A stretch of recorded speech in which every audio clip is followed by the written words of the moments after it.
Hello, hello, hello, hello. Greetings to all of you. I just want to make sure that I'm showing up where I'm supposed to be showing up. So if you would just give me a few seconds while you are coming on this side of the internet, if you would be so kind as to say hello to me so I know that you are here and then I can say it back to you. You just take a moment. You can also go to the YouTube page and you can subscribe to that so that if you are unable to finish this entire video, you are able to go and watch it at your convenience, as well as all of the videos that I have done regarding different topics, different cases, different laws. So I am glad to see all of you. I'm just wanting to make sure I'm showing up where I need to show up. Okay, I see myself right here. And yes, so I think I am where I am supposed to be. So as I said, please, please, please, let me move this over here. Please, please, please come in and say hello so that I can see you. Hey, Shirley, how are you doing? Glad to see you. Everybody wasn't raised this way, but my mama was like, you don't go into a room and you don't say hello to somebody, or rather, you don't walk into the room and not say, hello to someone. You don't indicate some type of greeting. Because as she told my sisters and I, hey, I didn't sleep with you last night. So you come in and you say good morning. So I'm saying good morning to you and greetings for whatever time you watch this, whether you are watching this live or whether you are watching this later. Good morning. Good morning. I see someone who's saying good morning to me, but I can't see who it is. So I'm just going ahead and say good morning to you. Good morning, Andre. Good morning, Marlena. Andre, I know that's how you was raised. Good morning, Catherine. Good to see you. If you all would do me a favor, if you would click like and you would share this on your social media platforms, I would greatly appreciate that. Good morning, Melody. How are you doing, sis? I'm so glad to see all of you all here. I am strangely excited. I am excited about this opportunity. Now, I am not excited about what I had to talk about. Shirley, you agree with me? Yeah, that's how you always say hello when you wake up and you come into a room. I'm excited about this presentation. I am excited about you being here. I'm excited about us getting into some dialogue as best we can in these virtual spaces and places. So if you come on this side of the internet, as I said, please click like, please click share, please go to YouTube and subscribe. I'm glad. Thank you so much. I'm glad that we're talking about this issue. I will do my best. Of course, let me introduce myself to some and present myself to others. I am the Natasha Robinson. I am the creator and curator of Legalese Please. It is an online platform that is designed to deconstruct, to demystify, and to decode legal language. So if you've ever watched something and was like, I wonder what they are saying, or I wonder what these legal terms mean, or I wish I knew an attorney that could explain this to me. Maybe I have a legal problem, maybe I don't. I'm here for all of that. That is exactly why Legalese Please was created. Legalese, the official spelling is Legalese. And legalese is nothing more than a form of communication between legal professionals. Think of it as spoken shorthand, written shorthand. And so what happens is that in any profession, really, there is a short type of communication where you are able to converse with someone or speak with someone in an abbreviated way. The problem with that, or at least a challenge with that, is that when you are engaging in legalese around a person who does not understand what is being said and it directly impacts them, then that person can leave an already difficult and sometimes embarrassing situation feeling less than. They feel disenfranchised. And I have seen over the years, and I am not accusing anyone, but I am taking ownership of what I have done. I have used language and I have weaponized it as a tool of oppression, where I graduated from law school and loved to be able to speak in Latin, loved to be able to almost have a almost like a superior feel, because I'm like, I am the attorney. Not only did I graduate from law school, not only did I take the bar and it was licensed in 2 states, but I kind of enjoyed being able to be the person that people look to. But as I started to continue to represent people who were in criminal court and see that there was such a disconnect between their experiences and their education, I felt that I was doing more to create a problem than to solve one. And so Legalese Please is dedicated, as I say, as I'm sitting now in my home office, because I am a business now. Thank you. I'll wait for your applause in your places where you are. But Legalese Please, one of the taglines, if you will, is the same. We build you up by breaking it down. We build you up by breaking it down. And so I'm here to break down the language. I'm here to break down barriers to comprehension. I'm here to break down systems. And we're here to build each other up, to bring questions. A lot of times when we have conversations about law, particularly criminal law, there's some emotions with that. And it takes a lot of bravery to be able to have a conversation with a lawyer, with a legal professional, with anyone, and not feel a modicum of shame, of embarrassment, of vulnerability. All right. So as I said, we're in community. I am strong enough to hold your truth. You can share as much or as little as you want. I want to say good morning to people. I see, hello, Dr. Melva. Good morning. Hey, I'm like, who am I looking at? All right. Hey, Reverend Kendra, Masora. Hey, Andre.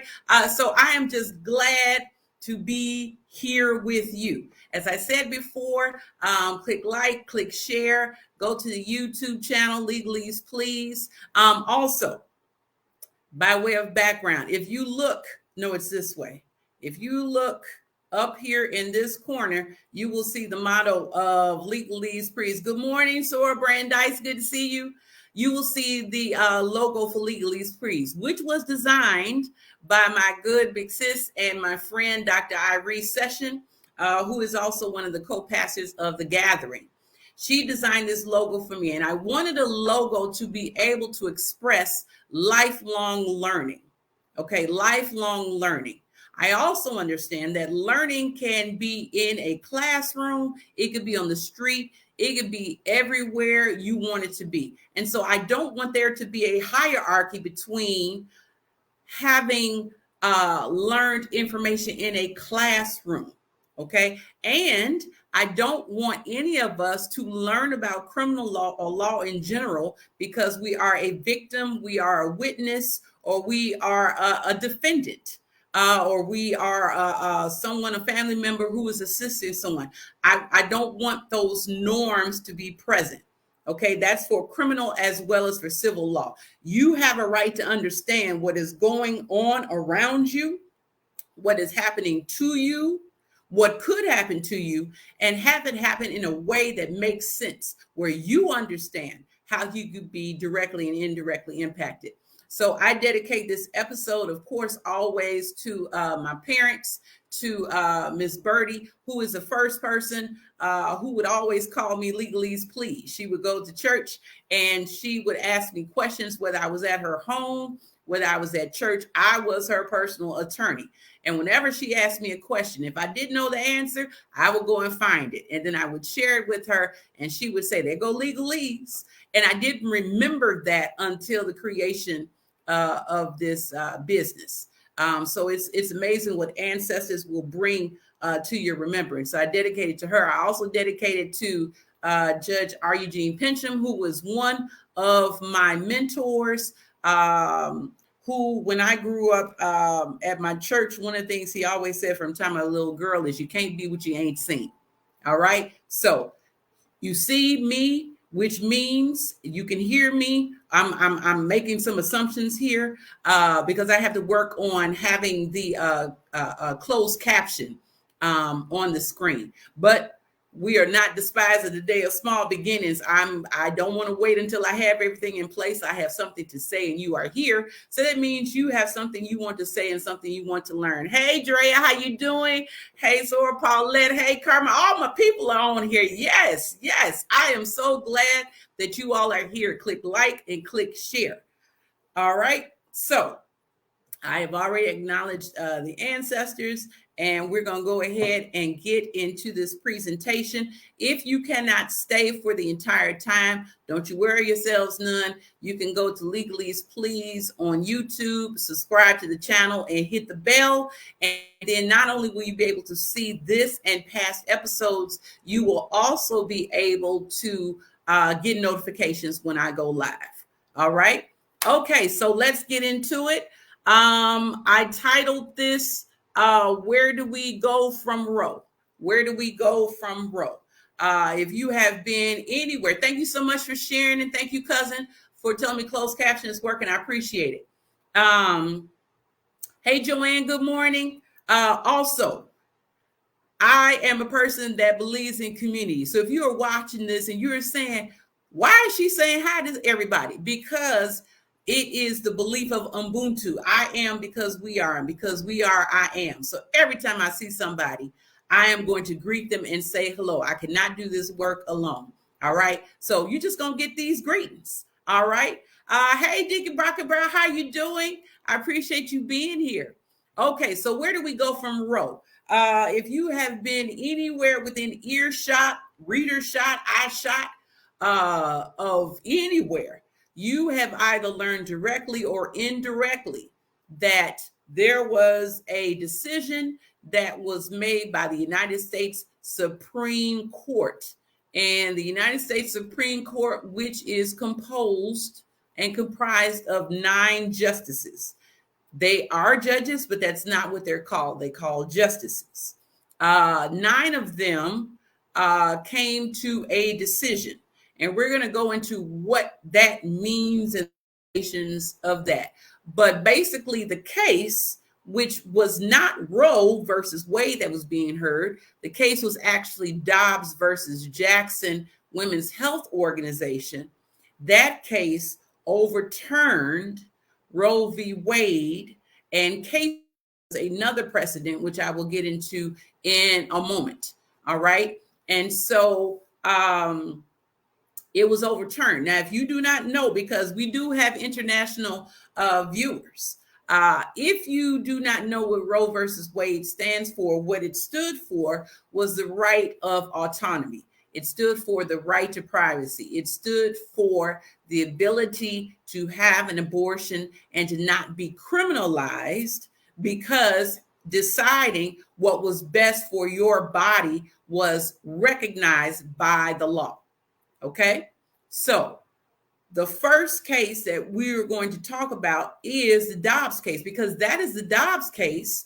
It is a case that the court took the opportunity to do what they've already been doing, which is trying to unravel our constitutional rights one decision at a time. Okay, so while you may hear a lot of conversation about, oh my God, Roe v. Wade, yes, that was a direct case that was overturned. But the reason why it was overturned was because the Dobbs versus Jackson case. Okay, so I'm going to go to the next slide. All right, so I am going to first start with the word from the Lord, Audre Lorde. Okay, Audre Lorde says, and I quote, "There is no such thing as a single issue struggle because we do not live single issue lives." Okay, Audre Lorde, who was a prolific womanist, writer, scholar,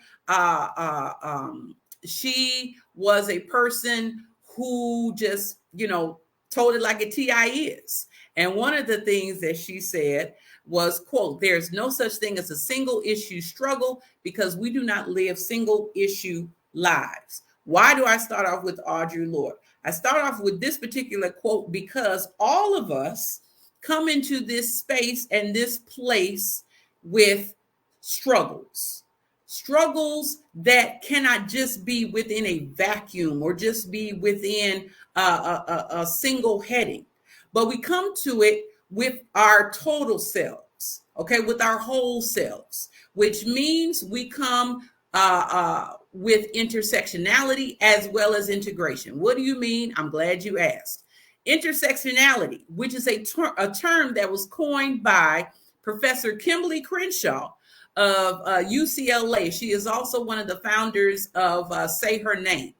She created this term called intersectionality, which is talking about how there are different layers of existence in all of us. And so how when we approach different things in life and in the law, we need to redact ourselves. We don't need to edit ourselves, but bring the wholeness of who we are and the community that is presented with us, that community or communities recognizes the totality. So, for example, I come into this space as a Black person. I come into this space as a woman. I come into this space as a licensed attorney. They weren't just giving this out on a Etsy. I earned my degree as well as my undergraduate degree. I come in as a mama. I come in as cisgendered, rather. I come in the space as Dr. Weems, Renita Weems coined, a thinking woman of faith. So there are all these overlapping, I would say, intersections, okay, meaning they all meet at a point. And also, there are some spaces and places where we need to be integrated. I am sick and tired of persons feeling like when they go into a space, they can only show up as queer. They can only show up as Catholic. They can only show up as Black. Show up in the fullness of who you are, okay? And then let people adapt or not, all right? So when we're having a discussion, I want you to bring your total selves to this conversation. Good morning, Mama Carolyn. Good morning, Soror. I see you. I see all these people. Yes.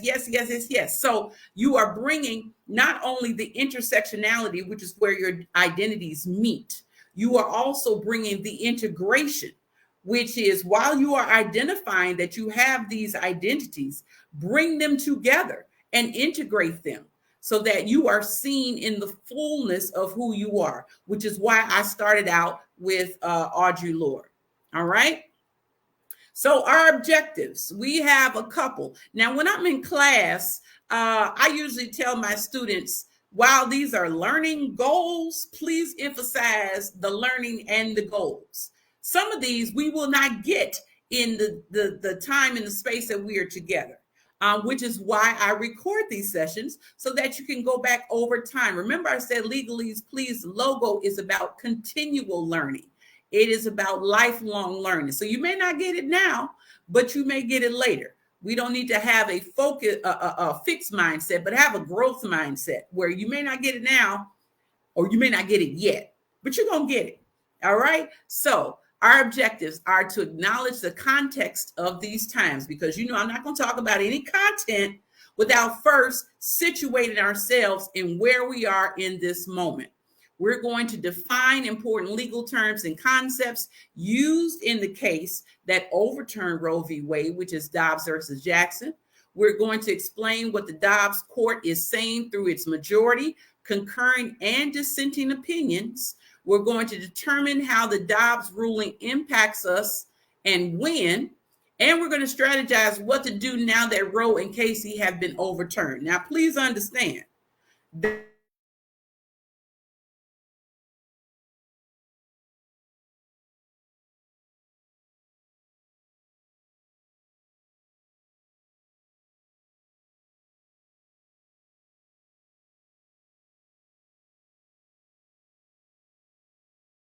that is going around. Okay, I'm back. I see myself. Hey, Reverend Naomi, Reverend Professor, glad to see you. All right, so this is what we're going to do. Please understand, and I'm just passing on some free advice since you're here in the space. You don't have to publicize every move that you do from now on, especially because of the fact that there are people that are always what we call ear hustling, okay, and eye hustling. They want to see what you're doing. They want to hear what you're doing. And sometimes you got to go, as Dr. Melva talks about, in the hush harvest. You got to get low. Okay, you know the song, get low, get low. You got to get low. Okay, and I want you to use your spirit of discernment in deciding what and when to share to whom.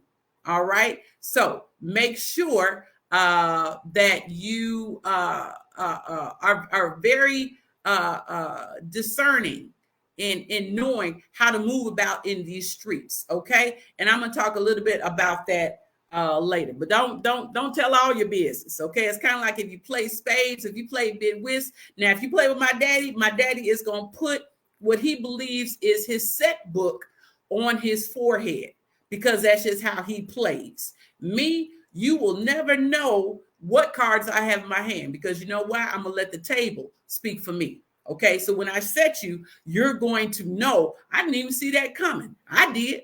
I just didn't have to say nothing to you. Okay, or as they say in our community, every shut eye ain't sleep. All right, so use discretion. All right, content warning, content warning, content warning.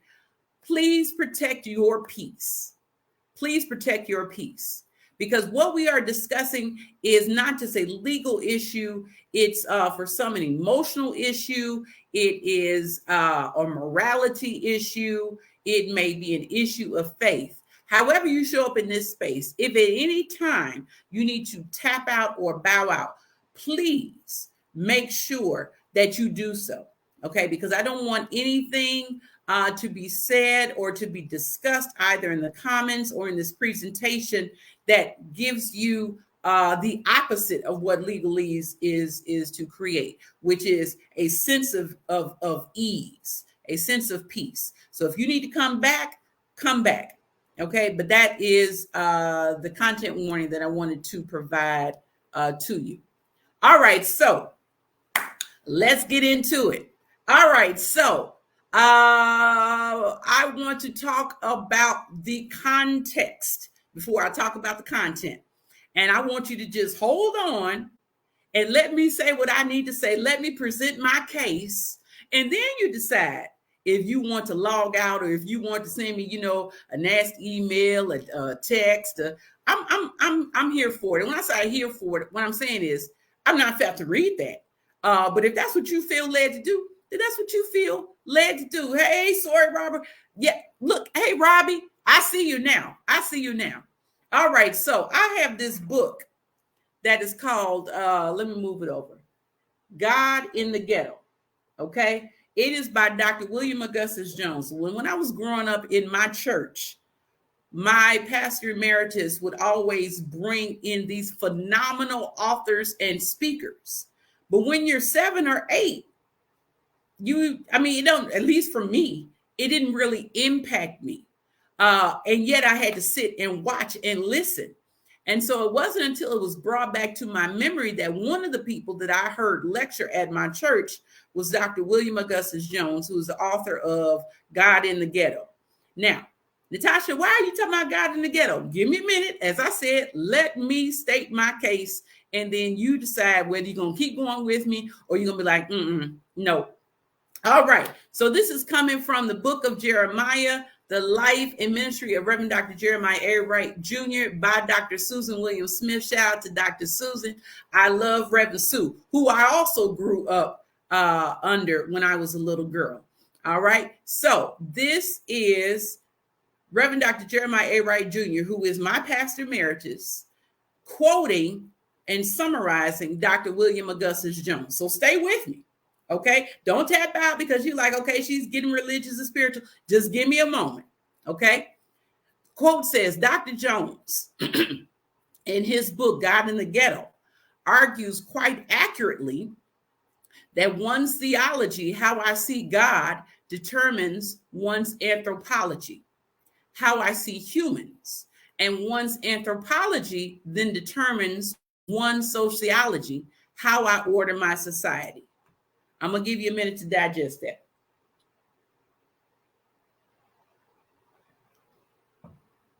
I'm going to read it again. Dr. Jones, in his book, this book right here, God in the Ghetto, argues quite accurately that one's theology, how I see God, determines one's anthropology, how I see humans, And one's anthropology then determines one's sociology, how I order my society. Well, what the hell has this got to do with law? I'm glad you thought that. Here is my argument. For the purposes of this discussion, I want to expand the definition of God, little g, as anything or anyone a person is allegiant to, reveres, or endears. Okay? I want to build upon Dr. Jones' premise about theology informing our anthropology, which then informs our sociology. I want to expand on that. I am saying, for the purposes of this discussion, that God is anything or anyone a person is allegiant to, reveres, or endears. So that means it's not about religion. It's not about faith per se in this framework. It is about, what are you allegiant to? Who are you allegiant to? What do you revere? Okay, I'm going to tie it up with how this affects the outcome of Dobbs and Roe versus Wade and all of that in a minute. But I would submit that for this discussion, God is any school of thought, pedagogy, collection of ideals, beliefs, canons, dogmas, scholarship, a country. Did you hear what I said? A country. All right. A lot of us need to expand our definitions of what God is to other people. Not because they are religious, not because they are spiritual, not because they are believers of faith, but because there are a lot of gods in our society. And in the next couple of weeks, next couple of months, next couple of years, you will see these demonstrations in the legal. All right. So how I see God then impacts how I see humans, which then impacts how I order my society. So, for example, if I am a white, racist, capitalist person, then I am allegiant to that God of capitalism, that God of racism, that God that says that white is supreme, that if you do not align yourselves to who I see my allegiance to, which is God, then how I see humans is if you are the opposite, if you are the antithesis of how I see God, to what I am allegiant to what I worship, to what I revere, then how I order my society is anything that is the antithesis of what my God is, of what my allegiance is to, you are at the bottom of my concern, if at all. Okay? So understand that God, we're not talking about a deity. I am simply building upon the framework that is provided to us by Dr. William Augustus Jones. And that framework is God is anything to which a person is allegiant to, reveres, or endears. It could be ideals. I want you to think about over history, how gods have shown up. The God of capitalism, the God of patriarchy, the God of supremacy, okay? The God of disenfranchisement, okay? And they're called many things. Some people call it patriotism. Other people call it racism. I'm just simply saying that we need to expand what it is that we are discussing when we have this conversation. So I want you to stay with me. Stay with me. So when we talk about allegiance to God, then what I go on to say is that legality always follows morality in this country. Always, always, always, always. Well, what do you mean, Natasha? Here we go. Because you know I got the evidence. All right. So prohibition was when there was a time, can you believe that you couldn't drink liquor because it was illegal? You couldn't drink it. You had to kind of sneak and drink it on the low. Okay. Until someone's morality, what they believed was right, was codified in the law. Okay, so it was illegal to drink alcohol until it wasn't. It was illegal to enslave Black persons until it was more profitable to disenfranchise them through Jim Crow laws and Reconstruction and. Marijuana, do you remember the time that marijuana used to be criminalized? Until it wasn't. Okay, so now while you have people sitting in state and federal prisons, one group is still waiting to go to trial because of the backlog of cases. The second group is serving time for a crime that is no longer illegal, because someone decided that their allegiance to God means now my morality changes. So now I am going to profit on the backs of Black and brown and poor persons. Okay? So when you see these different dispensaries popping up, that ain't on accident. It's because you're at a different worship service. At 7:30 service, marijuana was illegal. But at 11 o'clock service, it's full range, it's full game. Okay? And you want to know how morals develop? Follow the almighty dollar, which is a God.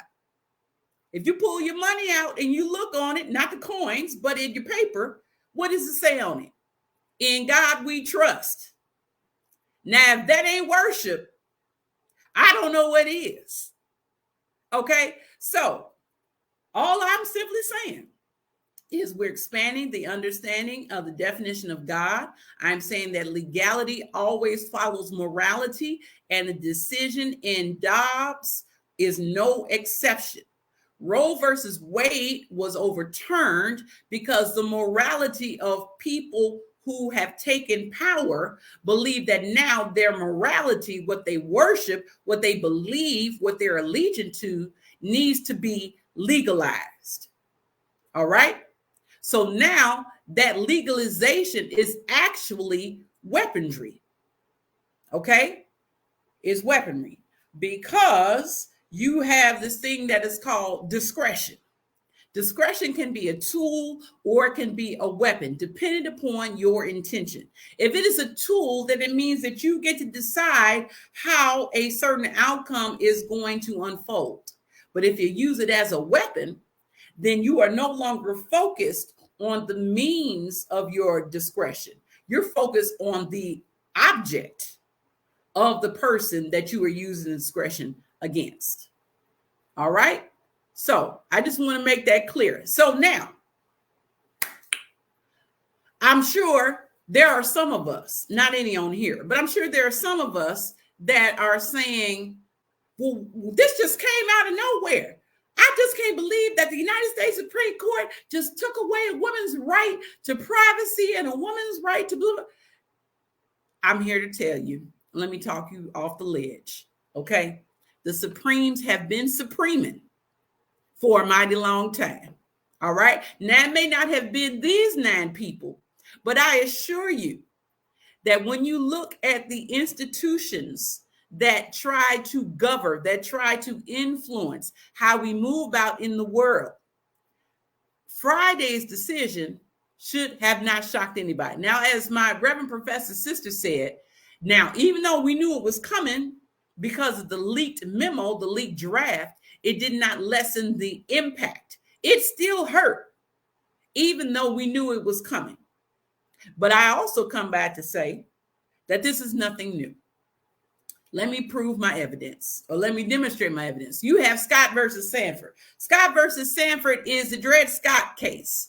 Dred Scott case where Dred Scott was an enslaved person. And after a couple of years, he went to a free state and then basically was asserting, look, I'm free. Treat me accordingly. And the law said, which is the opinion written by Chief Justice John Taney, a slave owner, that blacks, and I'll put in parentheses black men, because black women we don't even get recognized as individuals until many years later. Okay. And when I say recognize, I still mean in quotes. But Justice Taney said that blacks had no rights, which a white man was bound to respect. Now, had he just tweeted that, okay, that's your opinion. But when your opinions begin to be weaponized and legalized, that is where we start the disenfranchisement. That is where we start the structural, the systemic, and the systematic racism, the misgendering, the polarizing, the capitalizing, all the things. Once it's codified in law, that changes the outcome. Okay, so you had Scott versus Sanford in 1856, where you had a United States Chief Justice Supreme Court person say, basically, this desk where I'm sitting at got more rights than a black man. Okay, that is law. We won't even go into, but I got time, the United States Constitution, which says that persons who were of African descent, you're basically counted for taxation without representation as a fraction, not a whole person, but you're counted. And you're counted not because we love and adore you, but you're counted for the purposes of the different thresholds that citizens could fall under, because these enslaved persons were considered to be property. And in order to be taxed differently, they wanted to make sure that you still counted all of the people that they had enslaved. All right. This is your law in the United States. Then you have good old Plessy versus Ferguson. Now, understand that the reason why I am going over these cases is not because I'm just pulling them out of a bag or a hat. I'm going over these cases with you because these cases have been mentioned in the Dobbs decision that overruled and overturned Roe v. Wade. Okay, so you will see, as some of my young people say, the math ain't mathing, the words ain't wording, because how you gonna come in and use these cases to say that this is bad precedent, and then you set bad precedent? All right, but Plessy versus Ferguson is where the United States Supreme Court, they stay supreming. They said, or I should say it said, because the Supreme Court is an organization. The justices said that we are going to legalize segregation. This is where the language separate but equal arises in 1896. So if you have two water fountains, you have one marked white and you have one marked color, whether or not it's clean water is of no consequence. I provided water. So technically, my provision is equal. Do you see where I'm going with this? Think about Flint, Michigan, separate but equal. You have other people whose zip codes are, they dictate what should be natural resources, a limited supply of things that you need. But instead, they lived in a city where the government didn't give a damn. Separate but equal. Okay, that's where that language comes from. And then Brown versus Board of Education, the poster that I sit in front of, this is actually a painting of Brown versus Board of Education. This is where you have actually two. I don't know if you knew that there were two Brown versus Board of Education, but there are. There's the first one that desegregated all public places, parks, schools, things like that. And then they had to come back around in 1955 and say, okay, well, when the states were like, well, how do we do this? The Supreme Court was like, basically, good luck with that. Do it with, and this was Chief Justice Burger's, I think that's his name. No, Warren. Chief Justice Warren, Earl Warren. He said, with all deliberate speed. What does that mean? Take all the time you need. Okay. Basically, the Supreme Court was like, hey, we just make the law. We don't execute it. We don't carry it out. Okay. Y'all do what y'all want. And you know what? The states did. Okay. You had the North that were, engaging in everything that they needed to engage in. Now, please understand that the North does not get a pass. Okay. Because the North sometimes, if they were not as racist as some of the Southern states, they were more racist because they were like, look, I mean, I didn't call you out your name. I just treated you as if you were not this and that. So please understand that. So I'm running through these quickly so you understand we're still on the context of the Dobbs decision. So now we get to Dobbs versus Jackson Women's Health Organization. That is the name of the case. This is a citation. So if you wanted to go to Google and you wanted to type in all of the citations like you saw in the other cases, you wouldn't be able to do so. Why? Because this case is still hot off the press. It doesn't even have a citation yet. Okay. Instead, you are getting what is called a slip opinion. A slip opinion is when sometimes they would take a piece of paper and they would say what the Supreme Court has stated, and then they would put it in like a book, like a little slip. Almost like I don't want to say pink slip, but similar. Okay. So this is so new. This is so hot. It don't even have a citation. Now, that does not mean you still can't see the case. It just means that it has yet to be placed in a periodical. And so what I'm going to do is I'm going to put in the comment section. I hope YouTube and Facebook, you can get these. I'm trying to, yes. Okay. So I have put it in the chat. It's as a PDF. So you are able to read the decision for yourself. I read it last night. As I put in my Facebook post, it is 213 pages long, and less than 213 pages of it is caca. Now, yo hablo español. If you want to know what caca is, then you need to look that up. Okay, but Dobbs versus Jackson Women's Health Organization is the case that overturned Roe v. Wade and Casey, which was a case dealing with similar but not the same issues as Roe v. Wade. Okay. Now, I'm going to take a moment. I'm just going to go into the comments because I don't want to make sure that you are not being overlooked. Make sure that you click like and you click share. Thank you, cousin, for being the DigiDeacon. Hey, Drea, I appreciate it. Yes, we got to break it down. We got to break it down. Andre, yes, you didn't know. You know what? There are a lot of things that I did not know. And this is where that lifelong learning happens when we're able to share what it is that we learn and that we are able to engage in. Okay, so let's go into the case. Now, can you all see this? Please let me know in the comment section, because the way that my screen is, it's smaller. But I hope you all are able to see this because, yes, do what we do. Because if I need to make it bigger, then let me know. Okay, this is where you talk back. If you need me to make it bigger, let me know by saying yes. If I don't need to make it bigger, then say no. I'll wait.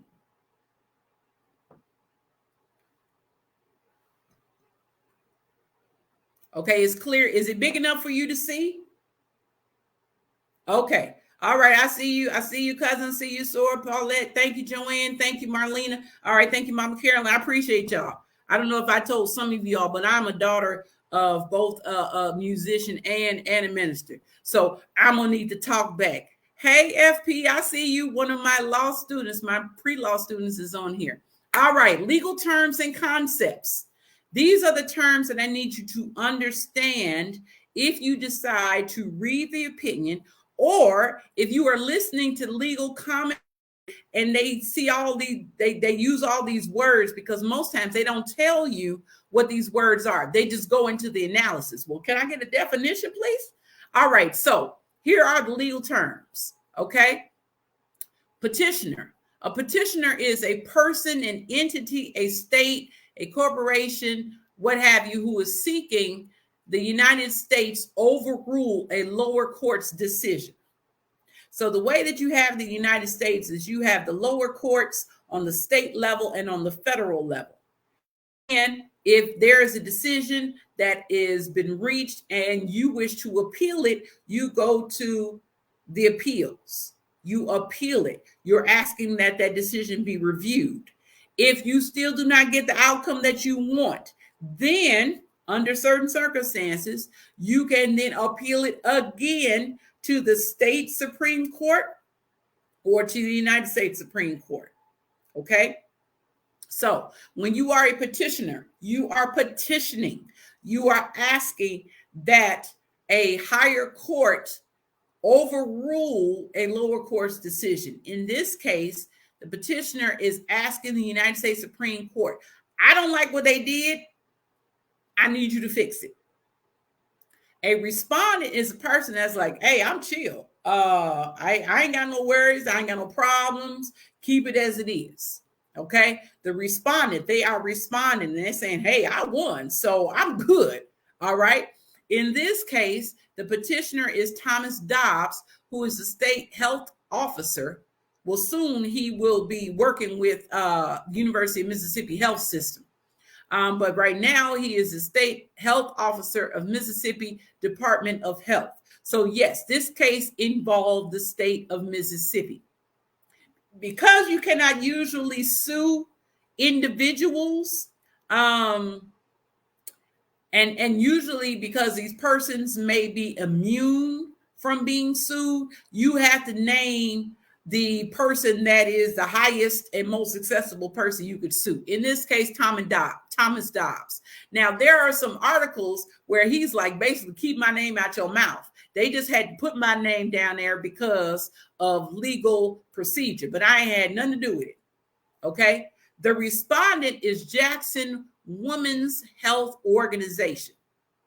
Okay. So in this case, those that were government officials for the Department of Health, they are asking the United States Supreme Court to overturn the two lower decisions in the state of Mississippi and in the Court of Appeals that said, keep the law the way, we're ruling in favor of Jackson Women's Health Organization. Now, what's the big to do? Let me tell you. What had happened is that in about 2016, I got to pull up my notes, but I can't find them. So I'm going off the top of my head. Mississippi, they create what is called Gestational Age Act. And the Gestational Age Act said that if you are pregnant, and if you are pregnant and it goes past 15 weeks, any abortion that you have is considered to be illegal. Okay? Run it back. In Mississippi, they have a law that is called the Gestational Age Act. And this law says, let me see if I can pull it up. This law says that if you try to get any type of abortion after 16 weeks, then you have violated the law and that it is illegal. Okay, I found it, so let me put it right here in the chat.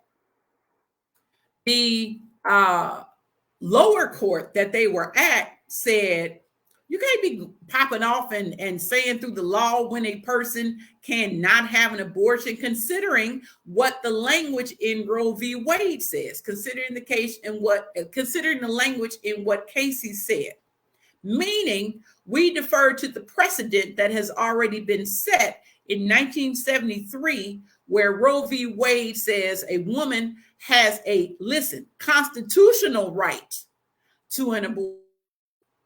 So the lower court said, I'm sorry, Dobbs team, y'all, we not ruling.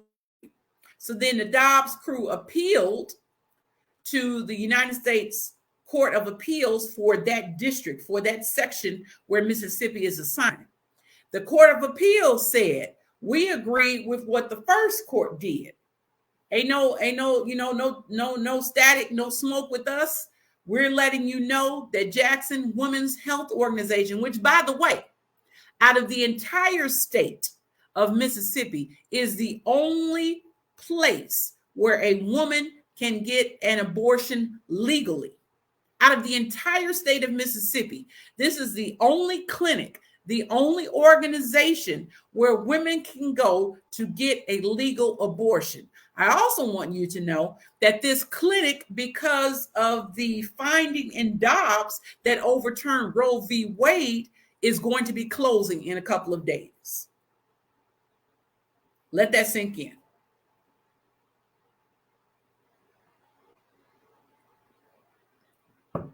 So what that means is, in real time, if a woman who is a resident of Mississippi, if a person, rather, who is a resident in the state of Mississippi wants to terminate their pregnancy, engage in the right to privacy, they have to go outside of the state of Mississippi in order to do what the law should recognize they can do.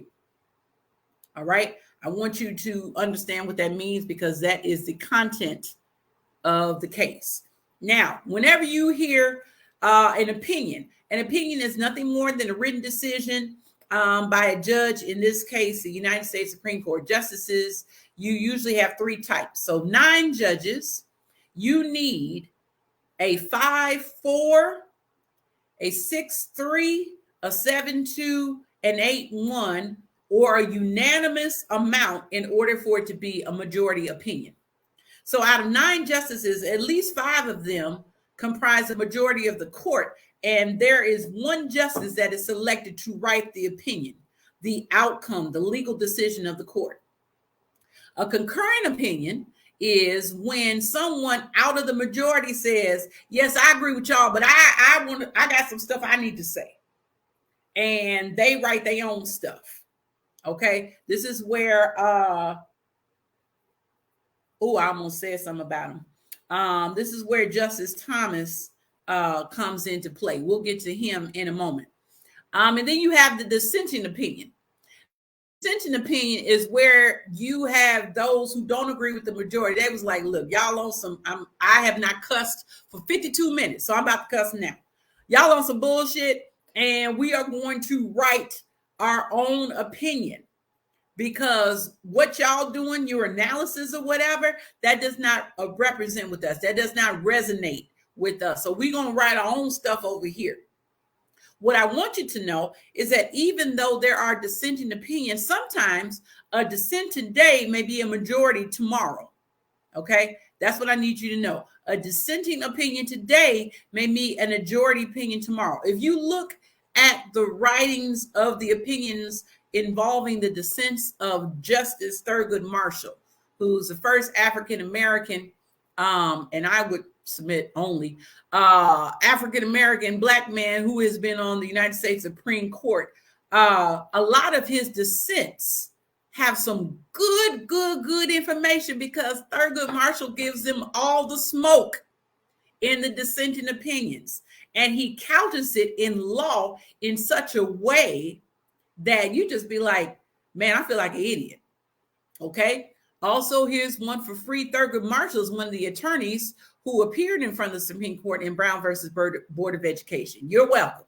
All right. So majority, concurring, and dissenting opinion. Now, here comes the Latin. Here comes the time for you to flex in front of your friends, where you just start, uttering terms. Parlez-vous français? Habla español? Hobarigani? All this stuff. Well, law loves Latin. Law loves Latin. And so there are some terms in this opinion that I want you to know. Whenever you see the term et al., that means in Latin and others. Okay. So usually for a lot of these cases, if you have a lot of defendants, a lot of respondents, a lot of plaintiffs or petitioners, sometimes it can get a little long.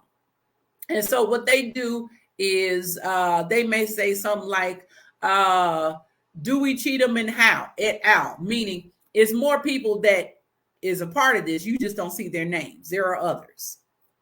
All right. This word I have always had a problem saying, but I'm gonna try and say it again. See, still can't say it. That don't mean I don't know what it means. I'm gonna figure out how to say it, but sometimes the pronunciation just leaves me. But whenever you see this word, that means in Latin to be more fully informed, which also means that in order to get the Supreme Court, you don't just walk up in there in DC and says, hey, they did me wrong, and I want y'all to right that wrong. Writ of censorial. Did I say that right? I don't, you know what I mean. What it is that you have to fill out paperwork, arguments, briefs, persuasive, that talk about why you believe the Supreme Court, which at this point is elite. They can't hear every case that is being asked for them to hear. What they do is they will say, you know what? We're going to hear this, but we're not going to hear this. We're going to hear this, but we're not going to hear that. Okay? Because remember, the Supreme Court is the court in the United States and its territories. So they don't have time to be hearing every case. What they do is decide what cases they're going to hear and which ones they're not. Okay? And so a writ of certiorari, I hope that I said that right, is saying to those who are engaged in the case, hey, we're going to hear y'all. So y'all get your arguments and your briefs and everything, get your crew ready. And then we're going to hear what you all have to say. And then we're going to make a decision. All right. This next term in Latin, I can say that, stare decisis. Okay. Because I'm going back into my law school days. Stare decisis means to stand by things decided. It means we're going to honor the precedents that have been set regarding these topics. We are going to honor or stand upon the precedent. What are precedents? Precedents are earlier cases that set a pattern. They set a mold, if you will. They're saying, if you're going to do this, you got to do it this way. Okay? So these are all of the terms that are in the case.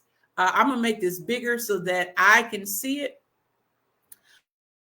So this is what the court decided. This is just a few things. It's not all of the things, but this is some of the topics that I want you to understand. What Dobbs said, and we'll talk about the impact.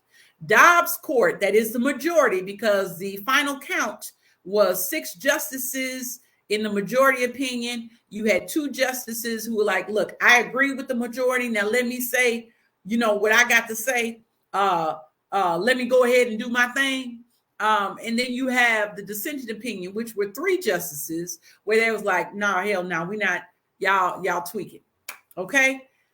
The majority says that they determined that abortion is not a constitutional right. So whereas Roe v. Wade said abortion is a constitutional right, which means it's a protected right, it's a fundamental right, Dobbs was like, no, abortion is not a constitutional right.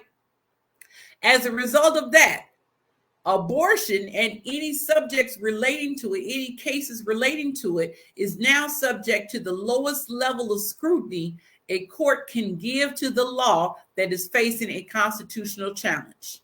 Don't worry, I'm going to explain all of this shortly. The court also decided that the 14th Amendment does not protect abortion.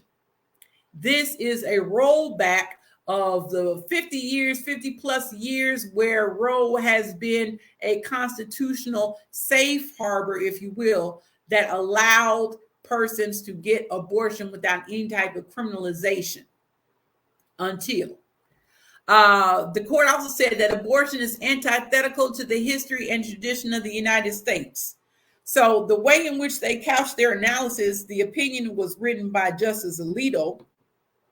What he said for the majority is that in order to determine what something means, in this case abortion, you need to look to the history and the tradition of the United States. So they want us to decide when this country was founded in 1770 something, to go back and use that lens to determine if what we're talking about now in 2022 lines up with the history and the tradition of the United States? Well, I told you early in the beginning that legality follows morality. So the history and tradition of the United States is always changing. Okay. But in this case, they said abortion is antithetical to that. The court also says that the right to privacy does not include abortion and soon to be other rights. We'll get to that. That the legality of abortion is left up to the states to decide. So instead of the federal court, the federal government giving a protection across the board, if you will, now they have snatched it back. Now each and every state and jurisdiction and territory get to decide for itself whether abortion is going to be legal or illegal. And the other thing that came out of the Dobbs decision is that other cases involving substantial due process should be reviewed by the court. There goes Thomasing. Okay. Now, when we talk about standards of review, I just said that abortion is now at the lowest level of scrutiny. Let me explain it this way. Whenever the Supreme Court is reviewing a fundamental right, that could be the right to marriage, the right to same-gender loving marriages. In this case, the right to an abortion. There are 3 levels that they can consider to determine whether a proposed law infringes upon or violates that constitutional right. Strict scrutiny is the highest level.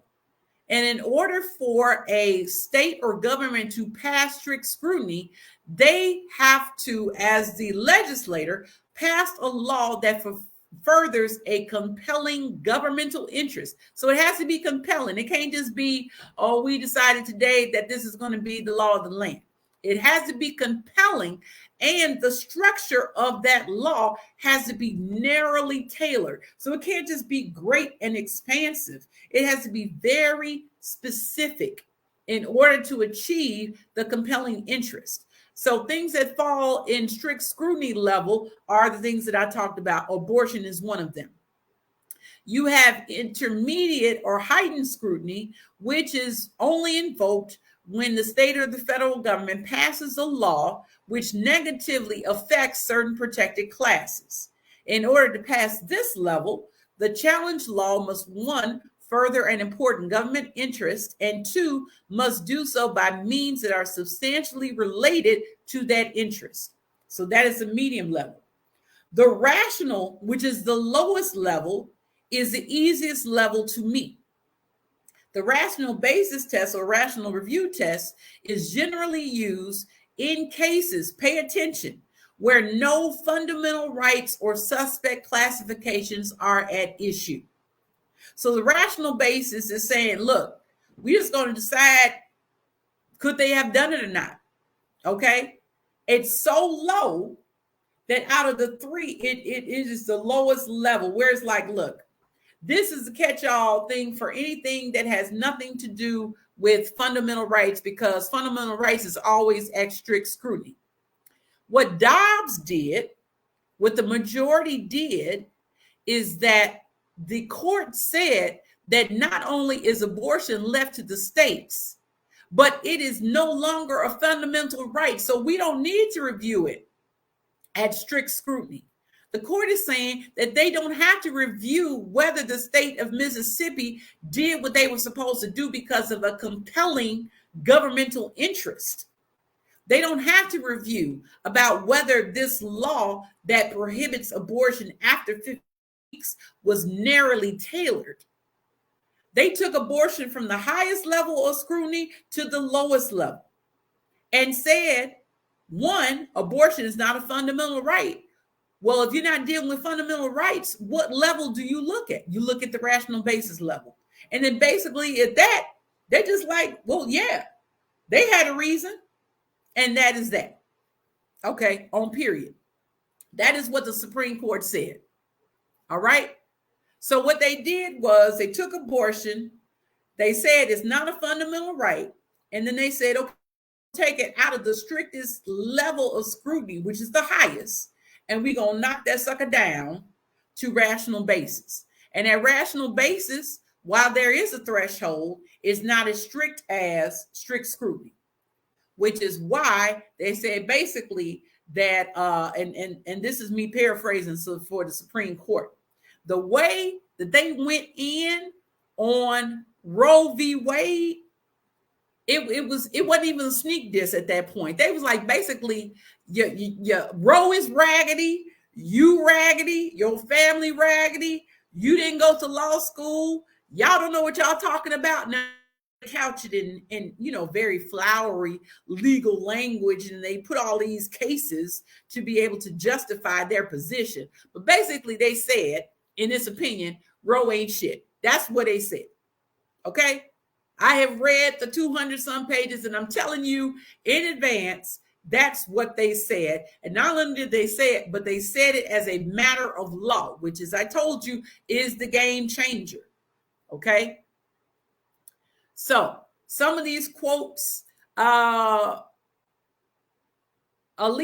who wrote the majority decision, says our decision returns the issue of abortion to those legislative bodies, and it allows women on both sides of the abortion issue to seek to affect the legislative process by influencing public opinion, lobbying legislators, voting, and running for office. Here's where they start signifying, quote, women are not without electoral or political power. What? So they're putting in the opinion that women, y'all got political power. If we bring abortion from a federal fundamental right to a right that the states decide whether you have or not, you can vote these folks out if you want to. You know what to do. Okay, but it is very dismissive. Okay, then we have the concurrent opinion. This is what some people have been up in arms with, where they say, Justice Thomas says, quote, in future cases, we should reconsider all of these court substantive due process precedents, including Griswold, the right to privacy and use of contraceptives. We need to revisit Lawrence, which is constitutional for sexual intimacy among same-gender loving couples without facing criminal sanctions. And Obergefell, that's a 2015 United States Supreme Court case that made it a fundamental right for same-gender loving couples to be legally married. In Clarence Thomas's concurrent opinion, he's saying, while we reversing shit, let's look at all of these other precedents. Okay? We're looking at all these other, Dr. Tony, you say what you need to say. Okay? And Dr. Iris, so women do not have a basic fundamental right to determine what happens to and with our bodies. Yes, it is no longer a fundamental right. It is no longer a constitutional right. Dobbs is saying in his opinion that now, if you want to know how to handle abortion, you need to go to your state legislator. Okay? You need to pay attention to how your elected officials are going to handle this from here on out. Now, let me pause. I don't know about other states, but I know here in Cook County in Illinois, where I am, there is an election tomorrow. If there was no other reason why you no longer need to only vote for the big elections, this is why. Okay? This is why. Because when you get to criminal court and there are people who are upset with a particular decision, and they, may hold the judge responsible or hold the prosecutor responsible, understand the law can only be enforced when the law is created in the first place. So when you want to look at mass incarceration, when you want to look at profiling, don't look to the end of the system, look to the beginning. The beginning is the laws that are being passed. But if you don't go and vote, if you don't know who your alder persons are, if you don't know what the referenda is, then what happens is these bills become laws, and then by the time you get upset, it's too late. Get upset when it's a bill. I know I have enough people on this live that remember Schoolhouse Rock. I'm just a bill. You want to stop bills in its tracks while it is still pending legislation. It's a lot harder to undo a law than it is to undo a bill. But Audre Lorde also said that we cannot be silent about those things. Okay, our silence does not serve us. And if you're saying, well, I'm just, I don't feel the people, then you know what? Your vote is silent because you're still voting. You're still saying through the absence of your vote that you are endorsing whatever happens. And we need to come from behind these beliefs and these systems of my vote doesn't matter, or they're talking about things that don't affect me, or let me just come out every 4 years for the big election. Let me tell you something. Although Dobbs affects you where you live, local law will get you much quicker and will have a quicker impact than the federal government ever could. So you got to go into these local elections. You got to go in and visit these school boards. You need to go in and get to know the people in your neighborhood. Thank you, Mr. Rogers. Okay? Because what happens is that as the federal government, as the United States Supreme Court starts unraveling, and trust and believe, this is just the beginning. As they continue to unravel what are fundamental rights that are protected by the federal government, all of this stuff is going to go straight to the state legislature. And if you have a lot of people that just sitting there being cute and not paying attention to any law that actually serves for the liberation of all people, and instead they try to impute their agenda and their opinion, times are going to get a lot worse before they get better. It's just the beginning. That's right, Sherry. All politics is local. That's going to get you first. The United States president, the president of the United States, don't give a damn about all the potholes that are in your neighborhood. But your village president can do something about it. But your mayor can do something about it. Okay?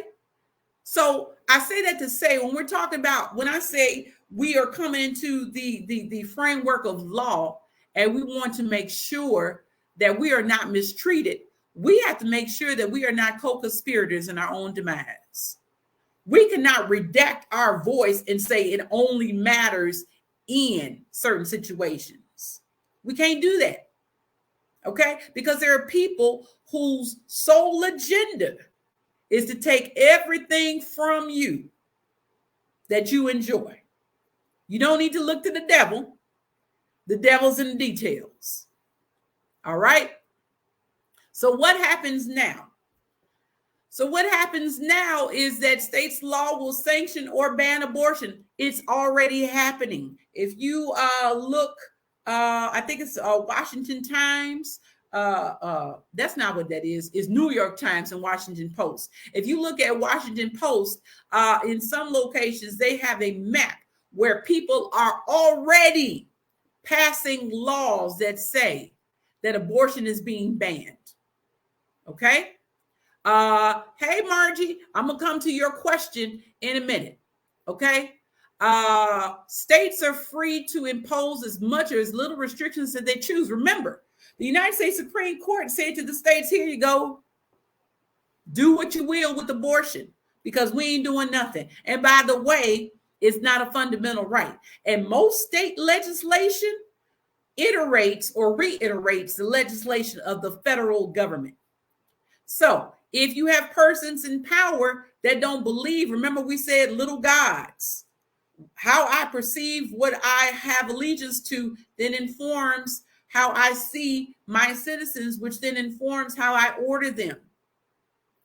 If I do not believe in the rights of women, if I am a misogynist, if I am a xenophobe, if I am against transgender loving, if I am against LGBTQIA individuals, not only can I hold that opinion, but I can weaponize my opinion into legislation at the state level. And if you don't vote against me, then now my opinion becomes law.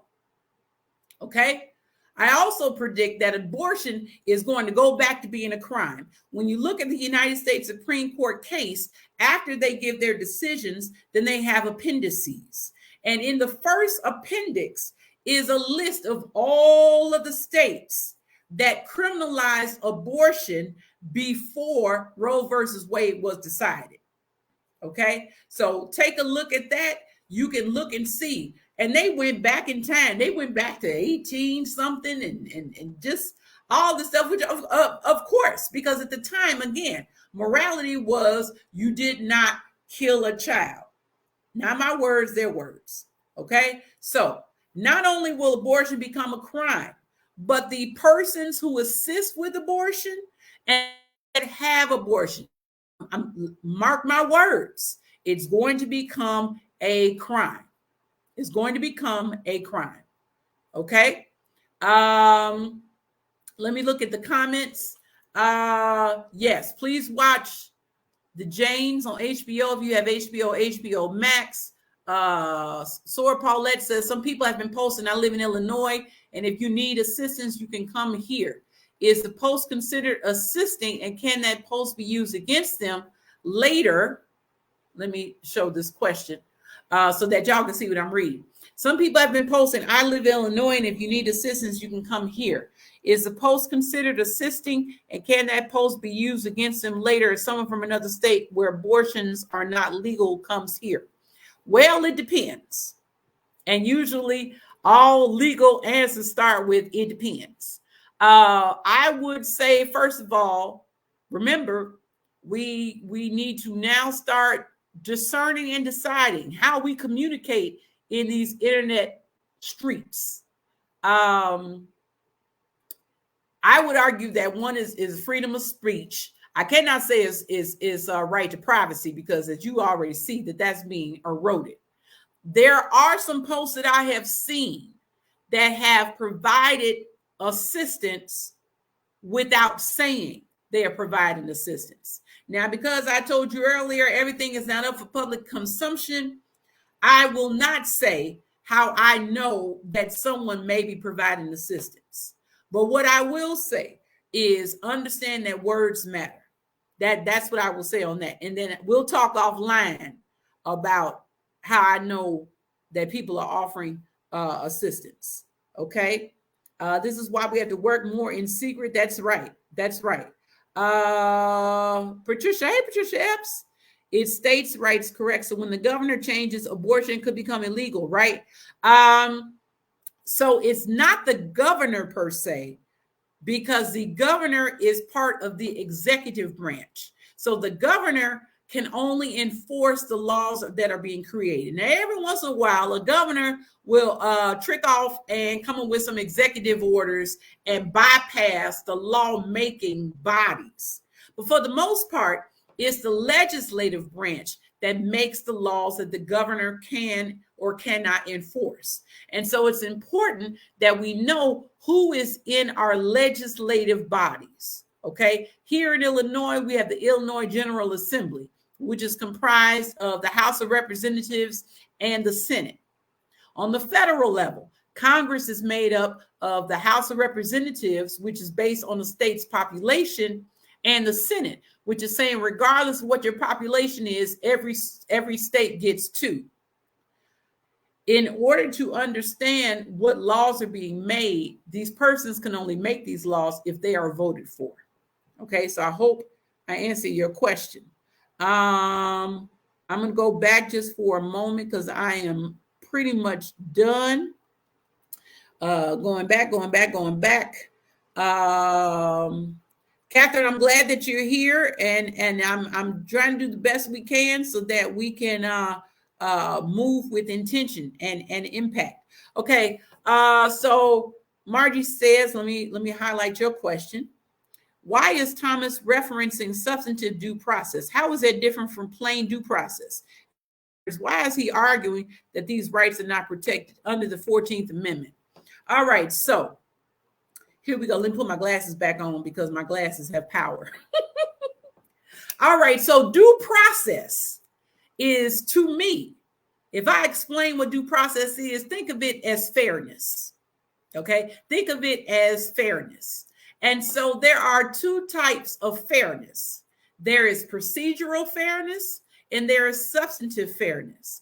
Procedural fairness talks about the procedures in which something, are those procedures, are they fair? So for example, if you are a renter and you get kicked out of your apartment and you have no ability to appeal you being evicted, you could argue that your procedural fairness was unfair because there was no protocol, no procedure for you to come forth, present your evidence, and make your argument. Substantive fairness is saying that there are certain fundamental rights which need to be provided to persons because they were not provided originally in the writing of the Constitution. So when Thomas is referencing substantive due process, what he is saying is some things that are fundamental rights don't need to be fundamental rights because they do not fall within the history and tradition and the spirit of the Constitution. Now, put a pin right there. The ironic piece of that statement is that if we were in the spirit and the tradition of the United States at the time that he wants us to focus, he wouldn't be able to say nothing because he would have been enslaved unless he was a free man and he lived either in the North or in a territory where there was no recognition of legalized slavery. That's the first thing. The second thing, which is if he's talking about substantive fairness, then that also means he now needs to divorce or have his marriage to his white wife annulled because he benefits from the constitutional case of Loving versus Virginia, which gives him a fundamental right to marry outside of his race. Okay, so I hope I answered that. Whenever I talk about him, I get a little loud. So I just wanted to put that. I hope, Margie, that I answered your question. If you all have any other questions, please put them in the comments. Okay, so yeah, and Margie, we could talk offline about how I really feel about it. And you know me well enough to know how I feel about it. Okay, all right. So okay, the caucasity.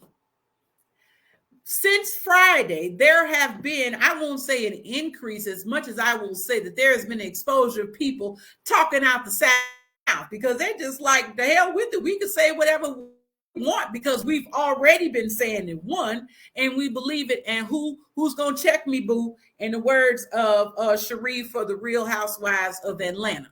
So you have Illinois Representative Mary Miller, who, when she is introducing President 45, she says that she wanted to thank him because the reversal of Roe versus Wade is, quote, a victory for white life, end quote. Now, I'm not surprised by that. Of course, you know, they're backpedaling and they're saying, oh, I didn't mean white life. It was a Freudian slip. Look, she said what she said because that's what she meant. Okay. And so, you know, she getting a lot of heat. I ain't even paying attention to this heifer.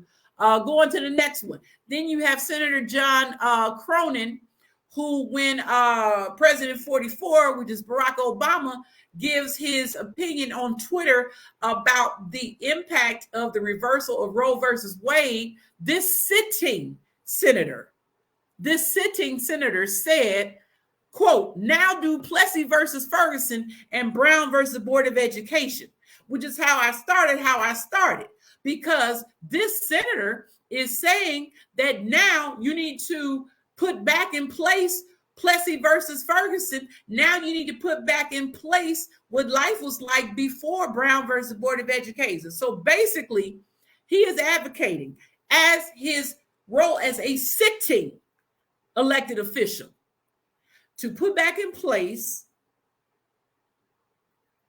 segregation of all types. That's what he's saying. Okay? So when you have the Caucasian, and I only say Caucasian because these are two white people. Clarence Thomas is white thinking. And when I say white thinking, I really mean capitalistic, misogynistic, all of the isms. He is, as my friend Dr. Mel said, he is an aesthetic African. Now, if you want to know what that means, hit me up on email and I'll explain to you what that is. But when you have these instances of persons in person and in deed saying basically, ain't shit you can do to me. There's nothing you can do to me. I don't need to wear this mask anymore because this is the way of the world. You just gonna have to get used to it, or as some people say, leave. Now you already know I ain't going nowhere. Okay, so this is some of the audacity that sitting current elected officials are going. Okay, so where do we go from Roe? As I said earlier, protect your peace. Second, protect your place.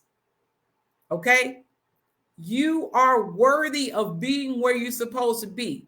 You are deserving of it. You do not have to explain or defend anything. Okay. And also, you need to inform your space. Vote, vote, vote. Now, we hear it all the time, but I mean what I say. These rights are going to no longer be rights, which means that your state legislator is going to decide what issues matter to you. You need to vote, you need to read, and you need to listen, and then you need to rest. Okay? You have to make sure that you understand that this is not a sprint. This is a marathon. It is just getting started. Okay? And as Annette Bishop, Tricia Hersey Patrick says, rest is also a form of oppression. So you don't have to fight every day.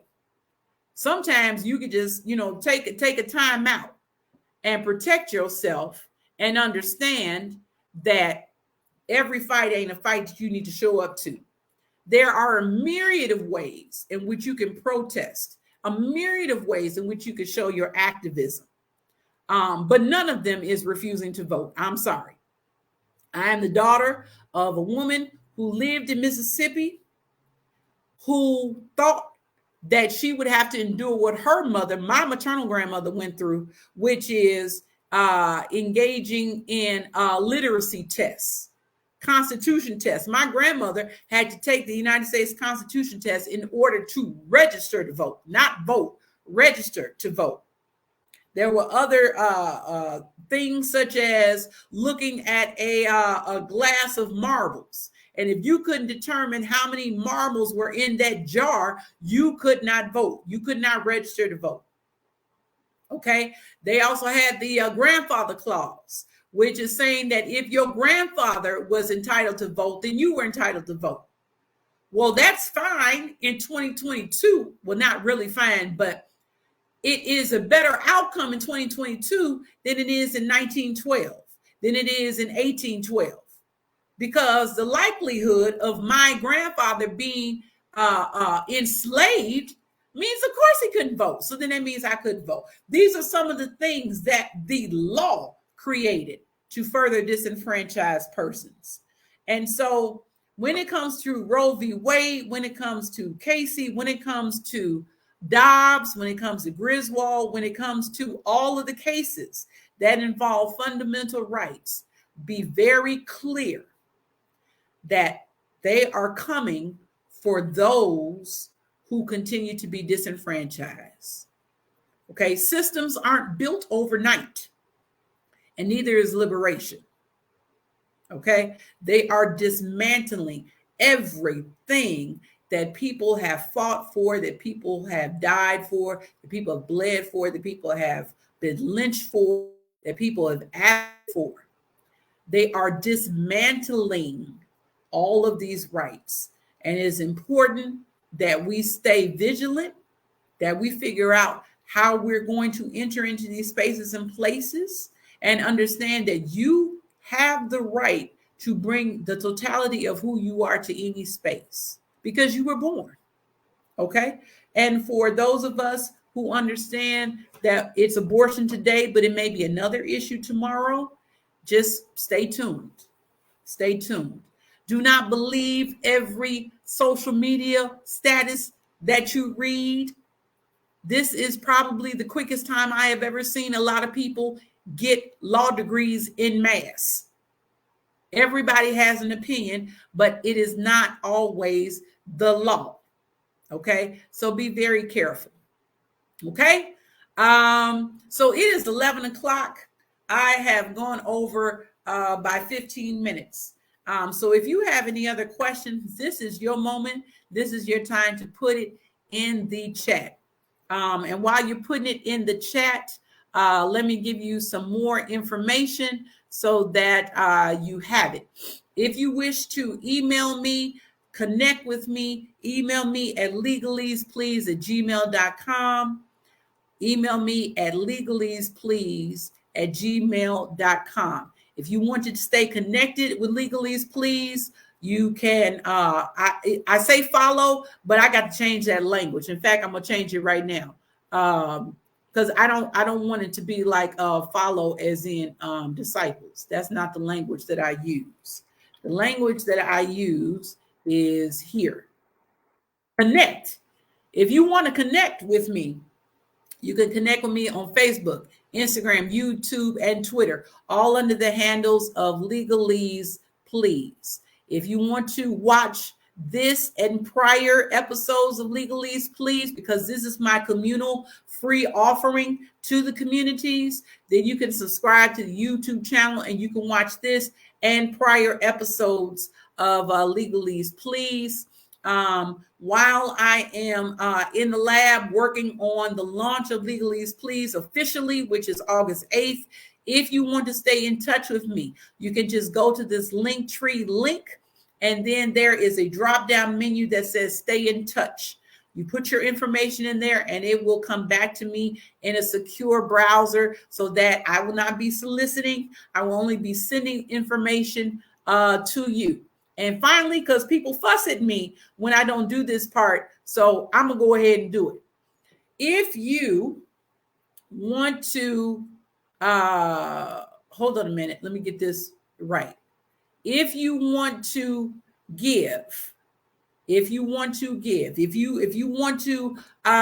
partner with me in this work, because there do be expenses, all of the social media subscriptions and Zoom, because I tell you everything ain't online. I'm working on some things, and things cost. We're still in a very capitalistic society. Consider it to be a communal partnering rather. I am on Cash App at $ Legalese Please, and PayPal or Zelle legaleseplease@gmail.com. That is only if you move to. If you're not, just your presence is appreciation enough. You click like, click share, share this with your networks, because I see that there are a lot of people talking about stuff, and there are some things that are not legally sound, and that I want to provide to you all. Okay, so with that, I thank you so much for being here. Patricia, I see your comment. You need to take some law classes. They are coming. My cousin is correct. They are coming. I will be offering in the fall, starting in September, some online criminal law classes that will talk more about what the laws are, what does it mean, and it's going to talk about it without the public gaze. So you're going to get all this extra stuff once I post information about the classes. Okay, so as I said, it's 11:04. You all came on 9:30. Thank you so much. The best way you can continue to support is just being present. by spreading the word, bringing your questions, knowing that this community is strong enough to hold your truth. And you can email me. I'll be happy to help. You are welcome, Catherine. Thank you so much. Thank you, Joanne, for being here.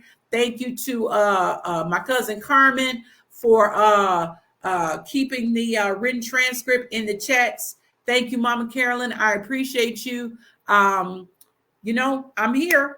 And there's going to be some more legalese, please. I'm going to be talking about how Miranda versus Arizona, how those rights are being taken away. Thank you, Sharice. I appreciate you. Thank you, Sister Lori. I appreciate you. You're going to get all this good teaching. And now, because Legalese Please is full time, I will be able to give it to you straight, no chaser. All right. So thank you so much. I appreciate you all. Protect your peace and have a good day. Take care.